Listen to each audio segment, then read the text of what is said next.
time for the Talent Talk Radio Show, brought to you by People G2, a nationwide leader in background checks and employment screening solutions. People G2 gives their clients access to the best human capital management and due diligence tools available. They are dedicated to helping their clients with all of their people-related decisions. To learn more, go to www.peopleg2.com. Talent Talk centers on the topics of talent recruitment and management, leadership development, company culture, and employee engagement. These are all timely topics for CEOs, entrepreneurs, HR professionals, and business leaders. We hope that as you tune in to listen each week, whether to the live broadcast or to the podcast on iTunes or iHeartRadio, that you hear something you can take away that will help you grow and impact your career in a positive way. And now, here's the host of the Talent Talk Radio Show, the founder and CEO of People G2, Chris Dyer. Good afternoon and welcome to Talent Talk. It's Tuesday. It's 1 o'clock here live. If you're listening after the fact, welcome anyways. And as some of you may have realized, I was out for a few weeks. I did a little bit of travel in the United States, a little bit of travel internationally, and took a little break. And if you haven't had your post-pandemic vacation yet or post-pandemic break, I highly suggest you do it. I never valued vacation or going out to dinner in a foreign country so much of my life as I did here post-pandemic. So even though maybe post-pandemic isn't even the right word, there's still a lot of places reeling and dealing with all of this. But if you're able to travel and get out there, I highly suggest you do it. So I'm happy to be back and here to have fantastic conversations as we try to do every week with two amazing people that are highly talented themselves, have a lot to say about talent and how we manage talent and deal with talent and culture and all the amazing things that I love to talk about on a regular basis.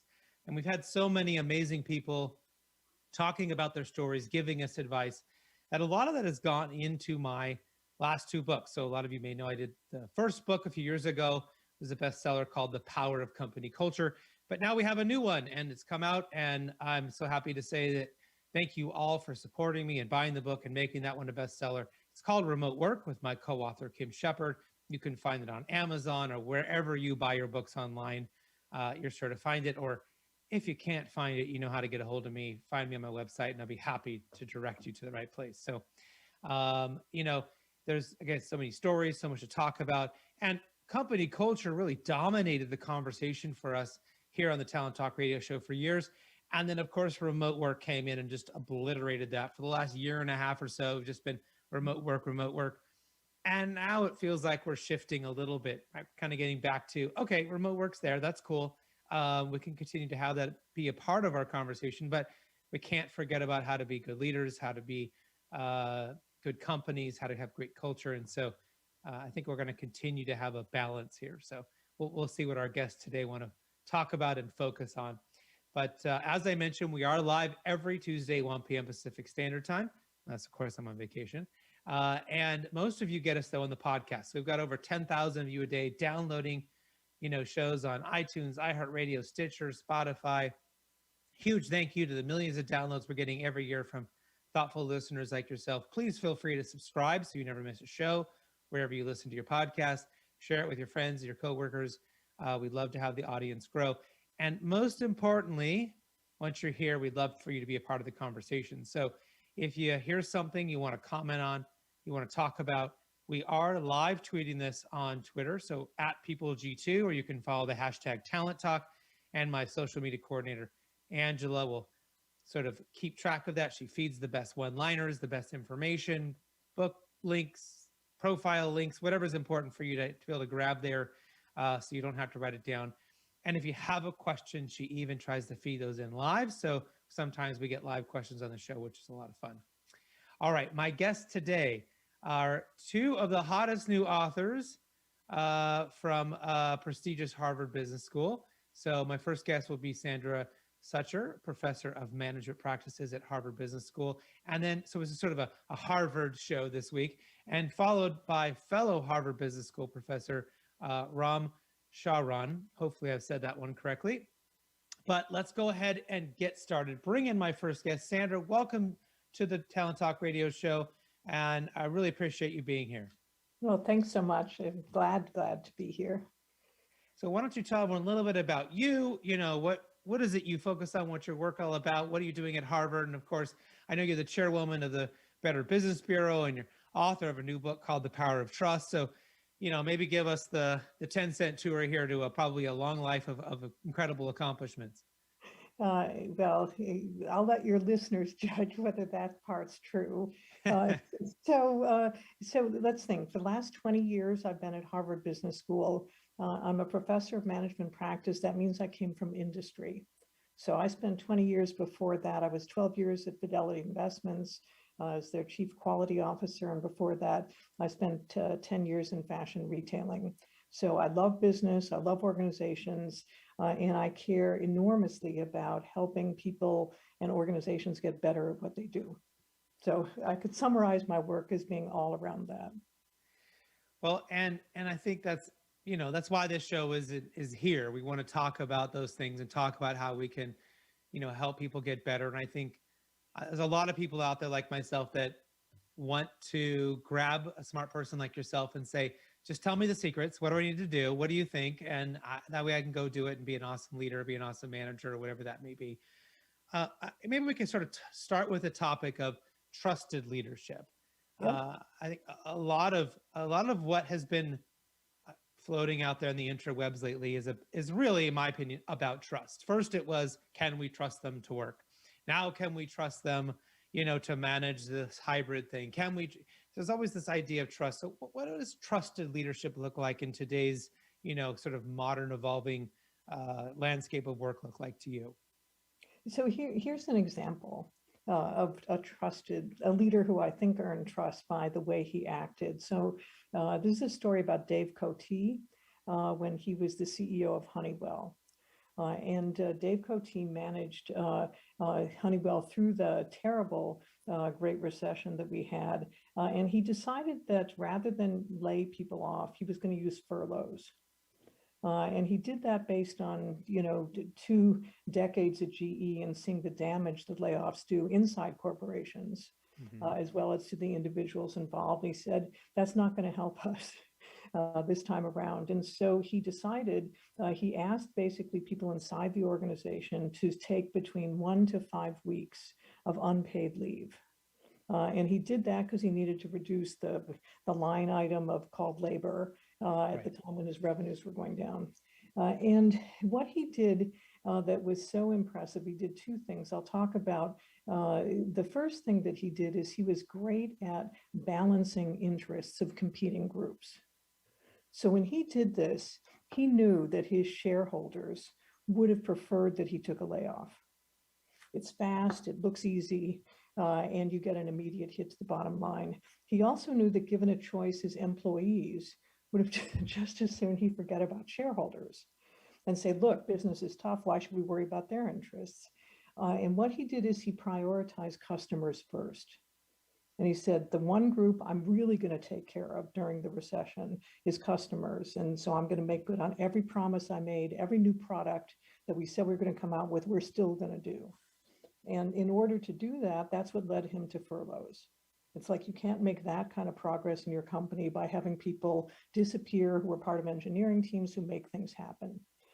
So he does this, and what he did that was so impressive, in addition to sort of helping everyone understand, this is what we're doing, this is the plan, here's how I'm prioritizing things, and I think it's going to be better for us in the long run. So one leadership lesson right there is this art of balancing interests. And if there's anything that's a heart of managing trust, it's that you have competing interests of stakeholders, and you have to figure out, well, what am I going to do about that? Right? I can't just sort of go down one path and say, I'm all for the customer and forget about everybody else. So he balances these interests. The other thing he does is he decides not to take a bonus. So you can count on the fingers of one hand the number of leaders during the Great Recession who didn't take a bonus. And he was very clear. He came to HBS to talk to our students because I wrote a case about this. And he said it just wasn't fair.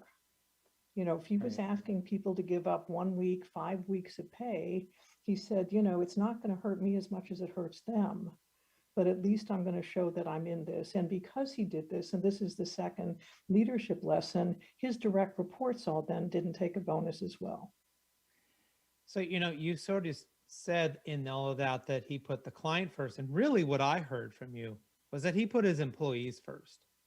And that in turn gave incredible value to his clients. But, by setting a good example, by not taking money out of the system that clearly kept, him not taking a bonus kept somebody or multiple people employed, right? Yeah. And what incredible trust that creates to show your employees, look, we want to keep you. We're going to find a way. If we all sacrifice, if we all take a little off the top, if we all, and then as leaders, we will set the bigger example and not take bonuses and not do things that are going to, clearly hurt the company. Google's in the news right now for their work from home stuff. And here they were saying, you can't have work from home. And one of the biggest managers who was against it took a job in Australia or something where he's working from home now. Right. So there's this totally, what I don't do what I say, not what I do. And you Right. kind of have this disconnect. And it's I think one of their first really big tests publicly and how they're going to implement things. But, I know when I made the shift from my company, it was really hard to do, but I ultimately realized what I was doing was putting my employees first. And I stopped worrying about clients, and I stopped worrying about the bottom line. And I stopped worrying about products and services. And it was just, how can I make things better for my company? How can we survive this recession? This was 2009, and that made all the difference in the world. And I just sort of never changed that tune. And so do you think that's a common theme among successful CEOs, or is that maybe that's not the only way for a CEO to be successful? So it's not the only way. That, there are lots of not so great ways that you can be successful if all you care about are financial returns. Right. Right. But I think that what we found as I've studied trust over time is that trust is built from the inside out. Every company that got good at trust, and usually it's because for a while they weren't so good, actually worked the process of regaining trust from inside the organization, starting with their employees. And that's what allowed them to be successful in the marketplace. So I think you're exactly right that this notion that employees are actually the core of it, and it makes sense. All the value that's created by companies is created by the employees who work there and the staff. Right. So if we that was around trusted leadership. And then we can maybe look at this with another lens, is because you started to bring this up already, was how do people decide they're going to trust the company? And I guess that could be employees, that can be customers, that can be the public at large.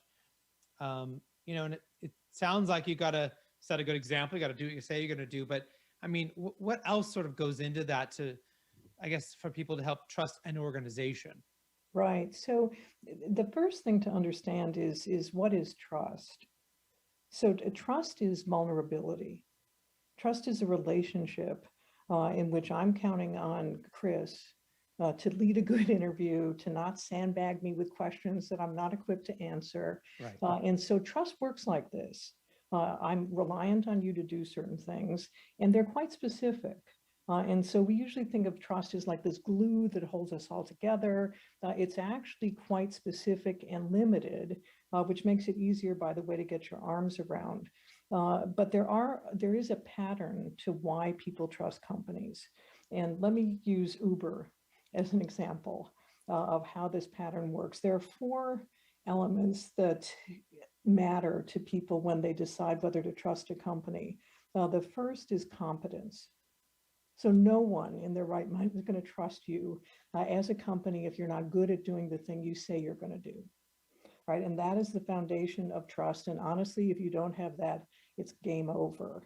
But if that were all that mattered, we'd all love Uber. Right. Because they are so good at getting us from point A to point B. But there are a lot of people who have second thoughts about Uber, similar to the way people feel right now about Amazon. And the reason that they do has to do with how they act in these other areas. So the first area is like their motives. And motives matter. And by motives, I mean, why do people do the things they do? And the way that we see that is we see whose interests they protect. So in 2013, an Uber driver in San Francisco ran into a family of 4. And when he did this, he killed a 6-year-old girl, injured her mother and brother. And of course, the family sued. And when Uber went to court, what they claimed was that the time that the driver hit these people, he was not an employee because he didn't have a passenger in his car and he hadn't accepted his next ride. So most people would say, okay, whose interest is Uber standing up for there? It's Uber. Throw the employee under the bus, pay no attention to the harm that's been done to the family. So motives matter, and we can tell that by the interest that people protect. The next thing that matters is the company fair, right? And fairness matters a huge amount. And so in 1 year, between 2013 and 2015, Uber asked its drivers to book and then cancel 5,000 rides on Lyft. Now, the name of the game in ride hailing is showing up on time.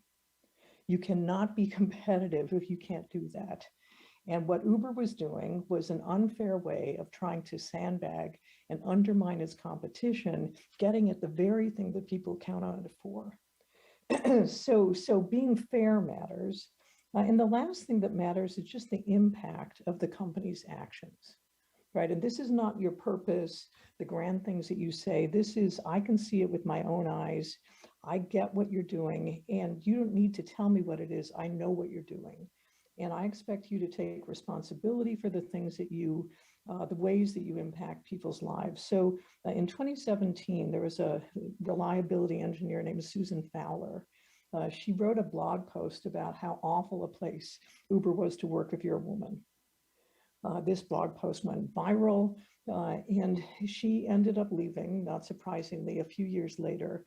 In the 2 years that she was there, female engineers went from 25% of the total in her division to 6%. Now, Uber didn't intend for that to happen, but the impact of Uber's culture was such that it was so damaging to be a woman there that people voluntarily left. So when you ask on what basis do we trust, it's competence, and then it's motives, and its means, and its impact. And we can see this because Uber started out with roughly 90% share market in ride hailing, and now they're down to about 68%. And Lyft has all the rest. Right. And that's because all they have to do is say, I am not Uber. And people are already there. Well, you bring up a good point, because I sort of don't have a great opinion of Uber. I know, to your point, I know that they have a great app. I know they will pick me up and get me where I need to go. I can trust the service, right? But I know I don't like the company and its deeds. And so I will choose Lyft first if I can get a Lyft. And if I can do that. And if I can, I will choose them. But if I can't, then of course I will use Uber because I can trust its reliability. Right. And I guess, and that's a hard thing for the market to deal with, right? I mean, people, I guess, only have so much patience and so much ability to make political statements or to make a buyer's statement when, if you need a car, if you're stranded on the side of the road, you only have 2 choices and one of them doesn't work. Uber's got some protection there. And there's probably a lot that they could do too. I know they have tried, and they brought in a couple of different top people, and I certainly haven't heard quite the rumblings in the last few years than when they had their biggest issues. But yeah, I mean, it's still that lingering effect, right? You think about those things from a trust standpoint. Right. And that guilt that you're displaying, Chris, that, tell me it's okay for me to use Uber if I can't get a Lyft.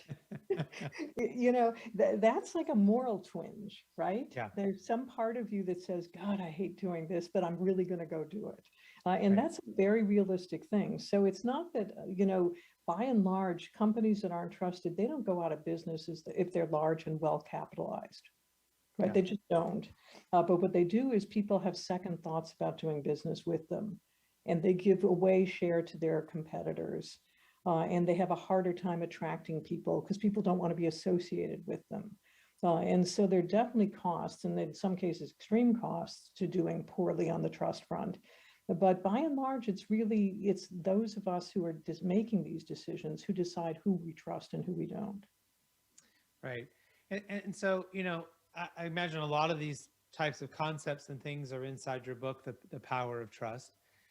Is there some part of trust that we haven't hit that maybe people don't typically think about that they should be thinking about, that, to improve trust with their coworkers, their employees, their spouses, their kids, and those types of things? Yeah, so if I were in a company right now, I would try to recover some trust related to COVID. And I'd ask my employees three things. How was your COVID? How well did we do in managing through this period of time? And what's the one thing we can do to make your life better coming back to work? So that's a very practical thing. It's completely in the trust domain, because what you're doing is paying attention to someone else's interests and really trying to act on those interests and to find out what you need to know. Right. Well, most important question, how can people find out more about you, maybe your site, maybe where they can find your book? What's the best way for them to do that? Hopefully they can learn more about you and your incredible work. Well, thank you so much for asking. So there is a website. It's called thepoweroftrustbook.com, and people can look us up there. The book is available through Amazon and pretty much anybody else you want to buy it from. And I love when people, so there's a form on the website that says, share your ideas. What's your trust story? So my appeal to people is, if you go on the website, fill that out, because we want to learn more about how trust works in the real world. Well, Sandra, thank you so much for being a part of the show today and being a fantastic guest. And we really appreciate your insights around trust. Hopefully we can have you back on the show at some point to give us more insights and an update on all the great stuff you're doing. And I certainly will look you up the next time I'm in Massachusetts. So, well, that'd be great. Oh, I'd like that. All right. Thanks We'll so right much. back after this quick commercial break, and we'll bring in our second guest, Ram Charan. Great. Thank you. Imagine buying a newspaper and discovering that the news you're reading is 6 months old. There isn't much that stays the same for 6 months, and the same thing goes for background checks. In a time when so much outdated information is being passed around, it's good to know that People G2 offers something different. At People G2, we provide today's intelligence, not yesterday's news. Our value-added approach offers you a fully FCRA-compliant solution that includes up-to-the-minute information. By combining industry-leading technology with old-school human investigation, People G2 is able to give you information that is accurate right now, delivered quickly through our online system or integrated with your HR system. So ask yourself, are you comfortable working with old news, or are you ready for a different kind of background check company? Visit peopleg2.com or call 800-630-2880. That's 800-630-2880 or peopleg2.com.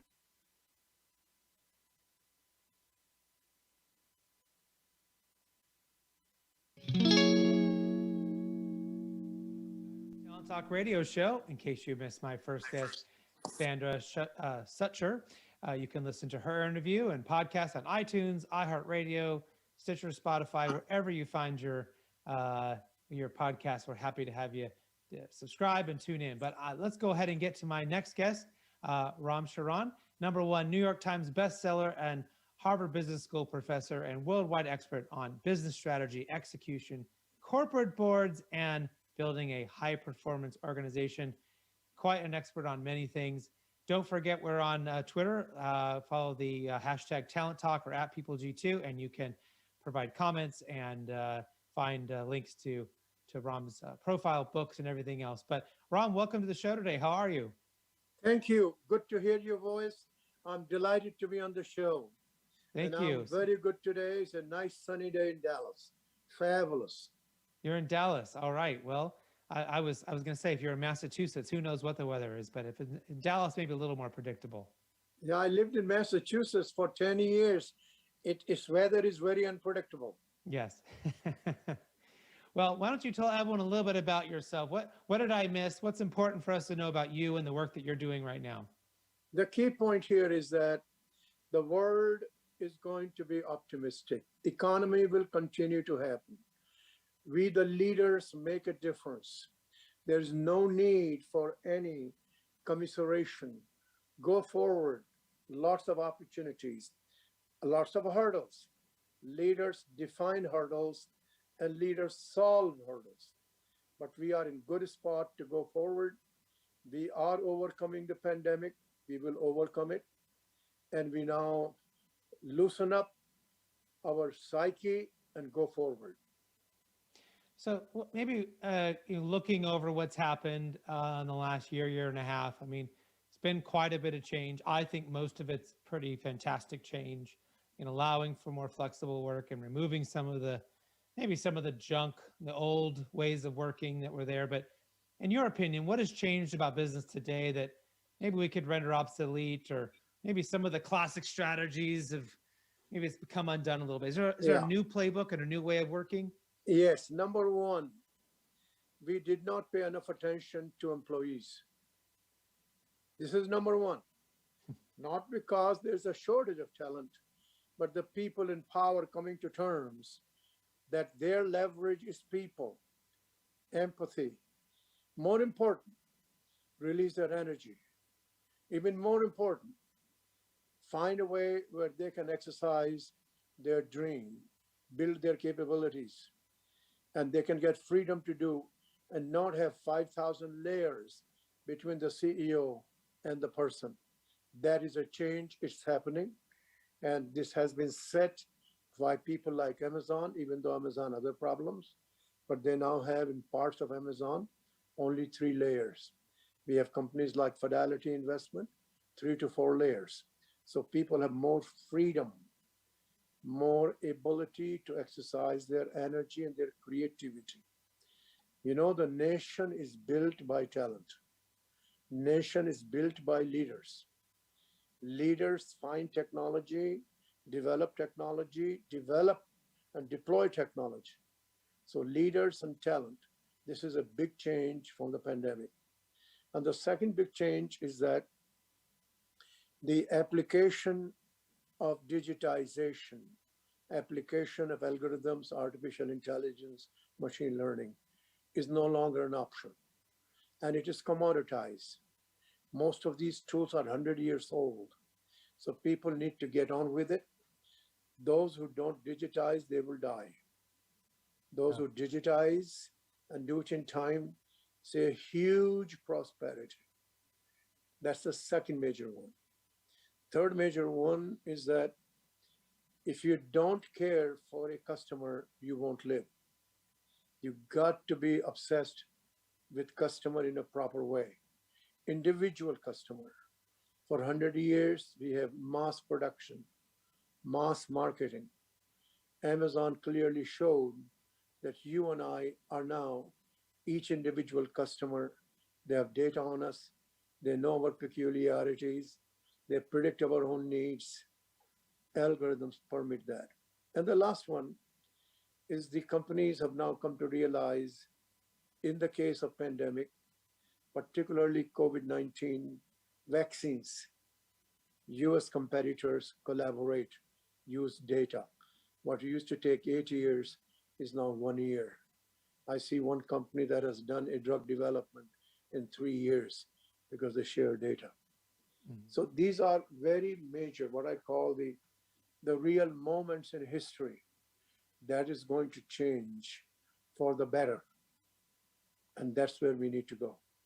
Yeah, and I've noticed for years a lot of countries where the perspective on work was very different for the average worker. I mean, their focus was, yes, they wanted a good job, they wanted to do well, but their focus was on a balanced and happy life overall. Whereas I think the general perspective for American workers was, happiness at work, overworking, right? And I'm wondering, are you seeing maybe a shift by the employee where they're starting to realize maybe balance can be here? Maybe if I have some flexible work, if I'm not sitting in traffic for 2 hours every day, I'm not sitting in a cubicle farm, with someone standing over my shoulder and watching me. Do you think there might be some adjustment here to the balance of work? Yeah, I say to you that company senior people must come to terms that the personal supervision is dead. Coaching is in place. That's different. and that the algorithms and data will do the self-supervision, team themselves. So those who are in command and control, they will be out of their jobs. Coaching, resource allocation, setting KPIs, people managing themselves in teams. That is going to be, and that is happening now, the order of the day, because the data, you make it transparent, people are responsible, and with the data, they will adapt themselves as they go forward. Well, you mentioned coaching, and I know you do some advising for some of the world's top CEOs. And you also mentioned Amazon and other sort of digital giants who kind of have an a leg up here in understanding vast amounts of data on a very individual level and a very aggregate level. So Correct. How does that average CEO, right, in an average company, how do they go out there and compete in today's market against these giants? Yeah, it's a very great question. And here we should say this. You can have a medium-sized company, average company. First thing is get rid of the bias that this digitization is very expensive. I have at least a half a dozen companies who will take your business and they will do the digitization bite sizes. I can name them. One company is Altimetric, another is UST Global. There is a Fractal, there's a ThoughtWorks. These are small companies, just like other outsourcing companies. They will come with you, take your data, create the harmony, create dashboards, and they will be less than $500,000 to see some results. So do that because they are not commoditized. They are easily available. You focus on the customer, just the customer, and then focus, work backwards. Do you have the right money-making model? Do you have the right products? Do you have the right pricing? Do you have agility to change prices for the customer? Do you deliver it right? That's your job. You know you well, but you use this digitization, machine learning as a tool, just like you build a building. They use tools. That's what you need to do. And there are plenty of these companies. You look into Yellow Pages, so to speak, or Google. They are there, or you can give them my email and I can tell them there they are. Go and talk to them. And then just take them an assignment for 6 weeks. Test them. Very low amount of money. That's how the average person will compete. Why? Because the average company still has a human touch with the customer, local customer. The second part, average companies supply to large companies like Walmart. You are needed. So you got to hook with the Walmarts. They want it. They're not going to absorb you. A very large part of our mid-sized companies are suppliers. A large part is the local touch. They know names of the local customer by face. Never forget it. See, the customer obsession is 1,000 years old. Now we're using the numbers and algorithms, but the local grocer, local retailer has the human touch, has a trust. And that's important. Yeah, it is. It is. And so we're going to have that. yeah, and I'm wondering, do you think, what does sort of the future look like for someone like Walmart versus maybe Amazon? And then to your point, when these smaller producers, if they can go in and get their digital game up, right, and come in and compete, certainly there's a lot of labor related issues with both of those organizations. And so I'm wondering what you think that, how will that look for them in the next 5 or 10 years? Yeah. Large companies have to come to terms that they have to stop using the word labor. We are all human beings. Yeah. People have to understand that a board can fire a CEO. CEO is an employee. They have to understand activist shareholders can get a board fired. They are employees. It happened in the case of Darden. It happened in the case of Railroad in Canada. So we are all employees. This caste system must change. We have inequality. First, we've got to reduce inequality in companies. Yeah, but that's big. I mean, we still have just recently Amazon drivers pooping in plastic bags because they didn't have enough time, right? They weren't even given, they were managed so tightly, they had no time to use the restroom, right? Well, We're some not of thinking those about human things, beings then. some of those things will be in the open, Yeah. and whatever the truth is, which I don't know, but that truth cannot be hidden, and Yeah. people have to develop that. And we say, for example, that if you make that really better, it doesn't mean it costs you more. Well, it They may have to- cost oh, you yeah, more, but yeah, I want you to know, if you do these things right, they don't cost you more, they may even cost you less. yeah. It has been shown through many experiments, because the human energy is the driver of productivity. Yeah, and there's so many important skills that I think we really want employees to have, and I'm hoping as this remote work revolution sort of shifts and begins to help a lot of people change where they work, how they work. One of the most important skills that I'm sort of seeing that's really, really fundamental is imagination. Uh, why do you think imagination is such an important skill for people in competing in today's market? Yeah, remember, the imagination is something you can develop. And that is, it's a well-known phenomena. I go to my town, my 8th grade classmate sits on the ground. He sells peanuts in a bag. He's as bright, I think, as I am, but he didn't get the chance I did. And that is knowledge. If you collect knowledge, daily reading, absorbing it, and connect it, your imagination will increase. Now, if you can't have any knowledge, no data, no information, your imagination is very limited. So America used to have that in the Midwest. When I came to America, they used to get books and have book sessions. Now you don't need that. You have Google. You look at the Google, anything you want, 90% you will get the answers. So for imagination, every employee, regardless of the rank, must know what's happening on the outside daily. Customers, technology, whatever interests you, arts, science, whatever, your imagination will increase. Yes, that being exposed to new ideas, being exposed to knowledge, but I think also having that opportunity to reflect on it, right? To slow down and You will think do about that. it. You will Yeah. do that. People don't realize this. A 20-minute walk, Steve Jobs used to talk to people and walk. Yeah. I had a client CEO, and I used to spend a whole day walking on the Jacksonville beach. And we did a lot of great thinking. Yeah. So And that the reflection physical comes part in. too, right? That moving is actually Moving. something connected to that. Yeah, Yeah. but also get a buddy to talk to. You don't have to have a buddy physically there. Find somebody somewhere, talk to half an hour every day or every week, and test ideas. Your imagination will be loosened up. Yeah. So is there maybe a reason you think companies should spend more time thinking about their ecosystem rather than direct competitors? Do you think we should be looking more inward than outward? No. That's very, very simple thing. And I learned from these people who were nobodies became billionaires. The secret to them was to know what is happening on the outside. Hmm. So I was one day with the CEO of BlackRock.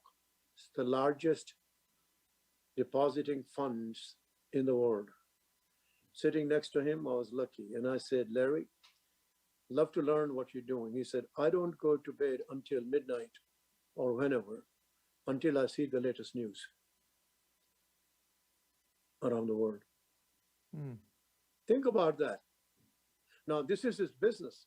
I don't do that either until I read the Google in the morning and say, what's happening in the world? Yeah. Start there. Be very practical. And then reflect. What did you notice? What's new? What's changed? Hey, what's happening? What might you need to worry about, right? And then get a buddy to talk to. He said, okay, what did you notice? Yeah, it's very, very important. For years, I've always read the front page of the Wall Street Journal, which is these little tiny snippets of larger articles inside there. So you could get a very quick glance of what's happening. What are you seeing, right? And No, then you no, can no, dig no, no. deeper. I'll give you a simple one. In the Wall Okay. Street Journal, just use the first column on the first page slowly, Yeah. the upper half of it, and say, what does it mean to me? And is there something I want to get more interested? Pick up that, open the page and learn it. Yep. Don't try to get too much. Learn something you are interested in depth. Over time, you will pick up speed. I began to read that 50 years ago. Now I can read that in 7 minutes. Mm-hmm. Right, So right. build that mental capacity, which is knowledge, which is insights, which is new trends. Everyone can do that. So I have many CEOs who did not go to school, who did not go to Harvard. That's how they develop their brain. Right. Many of them went to school at night, schools we never heard of before. It's that process of learning. And I think that's a, Exactly. Mhm. And daily learning what's new. I think that's a big key to the guests we have on this show on a regular basis. It's certainly a key for the people we have listening on a regular basis. They tune in here to learn something. Hopefully, even if you just pick up one thing you can learn today, one thing you can take back Exactly. to your company. Yeah. So the last week I picked up that there is a solid state battery, and the electrolyte is made of the solid state, not the lithium. I said, fine. Mm. So I'm very curious who has it. Bill Gates has invested money in one of the companies. It's very clear to me in less than 5 years it will be live. And then he said, okay, if this has really become live, what will be useful to whom? What will happen to the car? That's imagination. Right. Right. And if you want to, then how can I invest, or how can I create a company, or how can I have employment with what's going to happen in the future, where it's going to expand? You got right? it. So you go to the Google and say, which companies are there? They're all there. And then say, okay, whom do I call to? You're going to find through LinkedIn the email addresses to write to them. Mhm. Unbelievable what is available today. Yeah, so many opportunities, and yet people feel maybe like they have less than they used to. They feel like they don't know where to look, because I guess maybe it's information overload at times. But I think what people should hear from you right now is it's simple. Keep it simple. Get some knowledge, get some information, take time Keep to it reflect. simple and have a daily rhythm. Yeah. Find 30 minutes every day. Mhm. So I stay in the hotels. All my life is a hotel. And I see the people at the front desk, and I always quiz them. What are you doing? What you doing? I say, can't you find 30 minutes a day? Yep. Learn about the hotel management. It's all there in Google. But they're clerks. I say, you do a great job because you treat customers with great respect. You have to be interpersonally very good. But you can't make your life just at the front desk. Right. Got to keep expanding. Got to keep moving. Exactly. Yeah. Now, I know that you often say that companies need a money-making model and not a business model. Can you kind of get an example of that, or explain that a little bit more for our listeners? Yeah. You see, when you look at a street vendor, the largest population of business people is the street vendors in the world. They got no training, no books, Mhm. no Googles. They buy merchandise in the morning, usually 5 a.m. They make a decision, how many apples, how many pears, how many bananas. They take it on their wheelbarrow, and on the what they call trailer, and they have a beat where they build their brand with the kids that they treat that, and they price it. If the fruit begins to rot in the afternoon, they cut the price. But at the end of the day, they have to have a cash.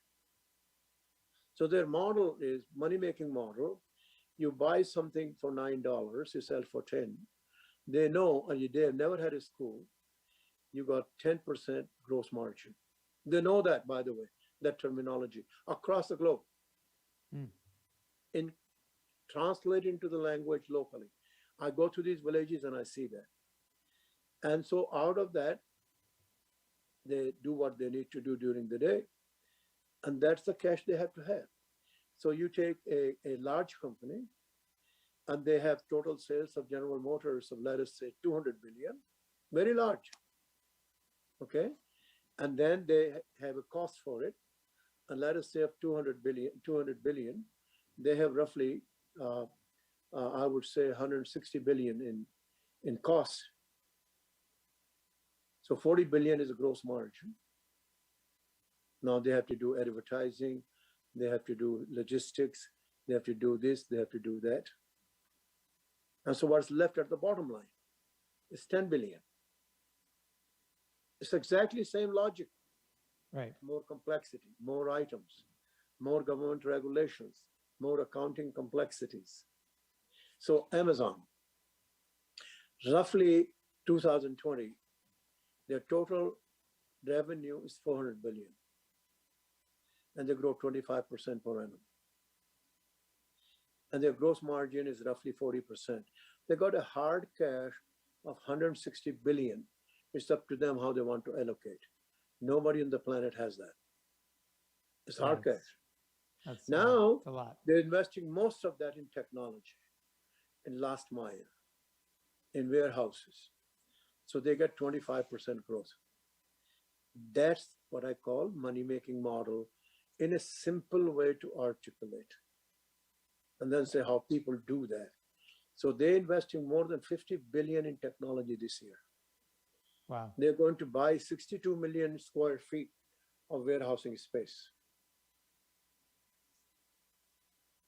That's they certainly are going to make a big. Numbers are big. Yeah. A business model is a fancy word. We invented in the business schools.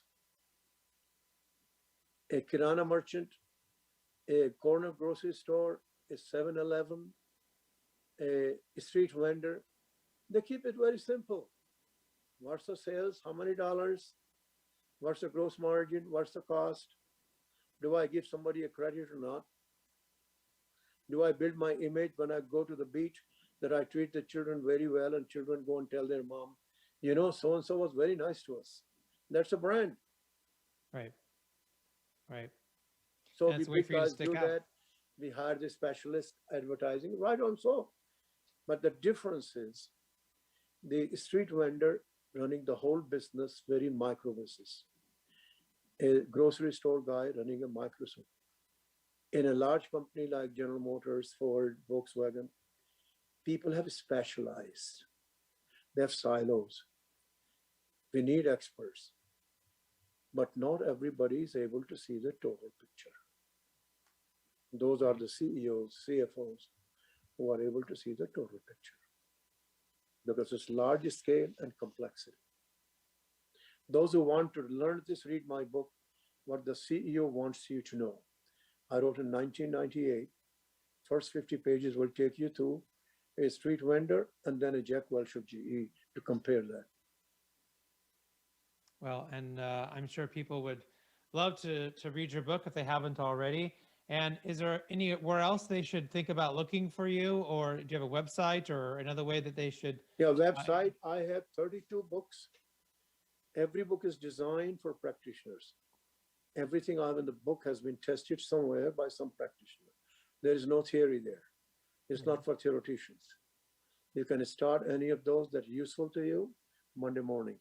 My latest book is Rethinking Competitive Advantage. And I have a fantastic book, Amazon Management System, how this company makes decisions to have this kind of value creation for the customer and for the shareholder at the same time. Well, Ram, you have given us a lot to think about, and I really appreciate you taking the time to walk through all this with us. I know our listeners will be eager to check out your books, and just thank you so much for being on today's program. I am delighted, and I want everybody to learn something every day. It's a great way to live your life, and I'm sure I have a good feeling most of our listeners are doing that, but if they're not, this is a good kick in the butt to remember to go out and do it every day. Thank you. Thank you very much. Thank you, everyone, for tuning into today's show. Bye-bye. Hopefully you've gained something you can use in your own career in a positive way. Until next time, do what you love and show the world how talented you can be today. Thank you. Thank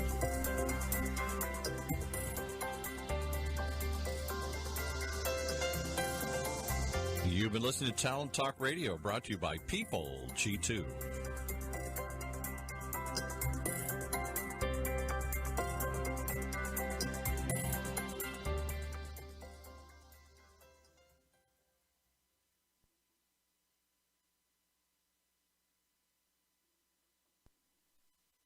The Wooden Floor is a nationally recognized, award-winning nonprofit that gives underserved Orange County youth the tools to live fuller, healthier lives through a unique approach grounded in dance. The Wooden Floor makes a long-term investment in these young people, providing free intensive dance education supported by academic and family services. The result is students graduate high school and attend college at a rate about 3 times greater than their peers. Find out more at thewoodenfloor.org.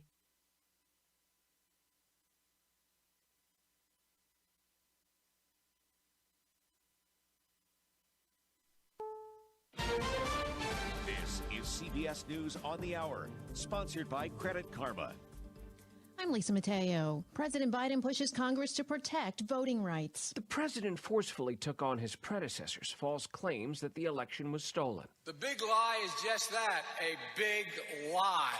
Mr. Biden told a crowd at the National Constitution Center that GOP legislators are engaged in a 21st century Jim Crow assault. And we're going to challenge it vigorously. Aides say the president will meet this week with Democratic lawmakers who fled Texas to try to stall passage of what Republicans there call an election integrity bill. To me, this is simple. This is election subversion. Stephen Portnoy, CBS News, Washington. The address comes amid controversy in Texas. More than 50 Democrats have left Texas to prevent a quorum at the state legislature. Back in Austin, Republican Will Metcalf proposed a resolution to arrest Democrats who refuse to return. I move that the Sergeant-at-Arms send for all absentees under warrant of arrest if necessary. The resolution passed, but Democrat Rafael Anchia says they're prepared to stay in Washington until the special session ends August 6th. The process was poisoned.